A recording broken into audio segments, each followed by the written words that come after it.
जय श्री राम आप सभी को। मेरा नाम अतुलपुरी, मैं आध्यात्मिक मंत्र चिकित्सक भगवान का एक छोटा सा परम भक्त आप लोगों की सेवा में दोबारा से उपस्थित हुआ हूँ। और मैं समय समय पर आप सभी के लिए वीडियो लेकर आता रहता हूँ। मेरी मंशा और मेरी जो आशा है, मैं यही सोचता हूँ आप सभी के लिए कि आप सभी लोग भगवत दर्शन करें और जो आगे का मार्ग है उस आगे के मार्ग पर आप सतमार्ग पर चलें और जो भी अपना कार्य है वह तेज़ी से करते रहें। और आप चाहे भगवत मार्ग में हों, चाहे स्पिरिचुअल हों, चाहे आप साधना मार्ग में हों, आप या चाहे कोई अपना कार्य करते हों, तो मैं आप सभी से प्रार्थना करता हूं कि आप सभी लोग ईमानदारी से अपने कार्य को करते रहें और आगे बढ़ते रहें। आज हमारे एक सब्सक्राइबर हैं, उन्होंने मैसेज डाला मेरे पास में व्हाट्सएप पर। उन्होंने कहा कि भैया आप मुझे यह बताइए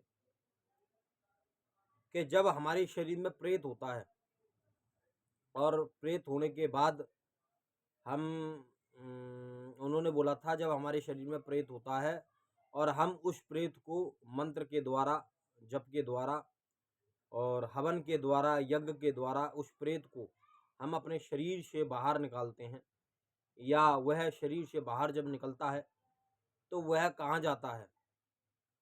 और उन्होंने जो सवाल पूछा वह बहुत ही गूढ़ सवाल है और ज़्यादातर मैं जानता हूं कि इस सवाल को सुनकर आपके मन में भी यही सवाल उठेगा कि वास्तविक में हमारे शरीर से प्रेत निकलने के बाद में जाता कहाँ है।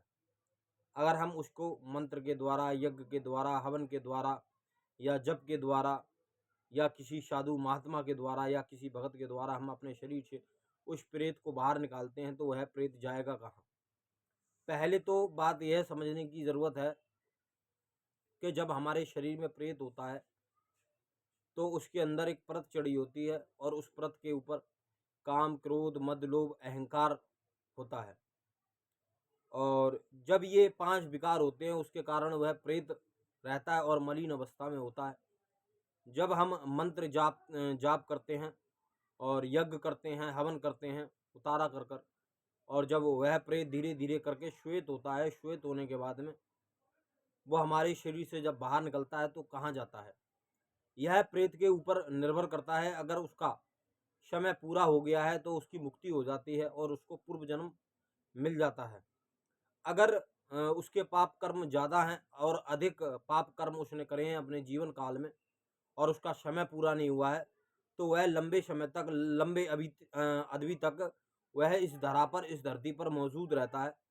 कहने का अर्थ यह है कि फिर उसके बाद में उसको कोई तांत्रिक, कोई भगत या कोई महात्मा उसको पकड़ नहीं पाता है। वह श्वेत अवस्था में रहता है जैसे किसी मंदिर के छत पर। और जब उसको कोई भी चीज़ को पाना होता है या खाना होता है, पीना होता है, तो वह कुत्ता, बिल्ली, चूहा, चिड़िया के जीवा पर बैठकर उसको भोग ग्रहण करता है। जैसे पानी हो गया, भोजन हो गया या इत्यादि इत्यादि जो भी उसके खाने की इच्छा है। लेकिन वो इतना सूक्ष्म हो जाता है, इतना श्वेत हो जाता है कि उसको कोई भी पकड़ नहीं सकता। तो यह मैं आप लोग को बता देता हूँ। अगर किसी का समय पूरा हो गया है तो अगर उसको जाना है तो पितृ लोक में जाता है। पितृलोक के बाद में फिर उसका समय निश्चित होता है कि वह कहाँ जाएगा, नरक में जाएगा, स्वर्ग में जाएगा। तो इस तरीके से हमारे शरीर से प्रेत निकलने के बाद में मैंने आप लोगों को बताया कि कहाँ जाता है, क्या करता है। अगर उसने ज़्यादा पाप कर्म किए हैं तो वह लंबे समय तक इस धरा पर, इस धरती पर रहता है और अपने कर्म को भोगता, जब तक उसका समय पूरा नहीं हो जाता वो अपने कर्म को इस धरा पर नहीं भोग लेता है तब तक वह इसी धरती पर रहता है। लेकिन वह श्वेत अवस्था में रहता है, साफ रहता है, स्वच्छ रहता है। लेकिन वह प्रेत तो रहता है, लेकिन वैसा प्रेत नहीं रहता जैसा कि आप लोग समझते हैं।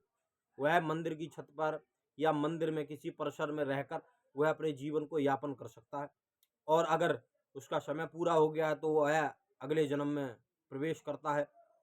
और अगर वह अच्छे कार्य करता है तो वह पितृलोक में चला जाता है, वहाँ से निश्चित होता है उसका कि वह कहाँ जाएगा। तो जितना जो मेरी दृष्टि है, यह मेरी दृष्टिकोण है।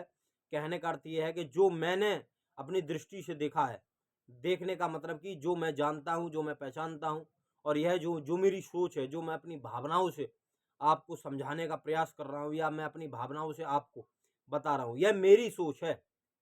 जो ये मेरा विषय है और मैं ही अपने विषय के माध्यम से आपको समझाने का प्रयास कर रहा हूँ। यह कोई किताबी या सुनी हुई बातें नहीं बता रहा हूँ मैं आपको। तो अगर बाई चांस ये गलत तो नहीं हो सकता है जो मैं मानता हूँ, जहाँ तक मैं जानता हूँ, लेकिन यह मेरी दृष्टिकोण है, यह मेरा नज़रिया है, कहने का अर्थ ये है। जय श्री राम, जय महाकाल।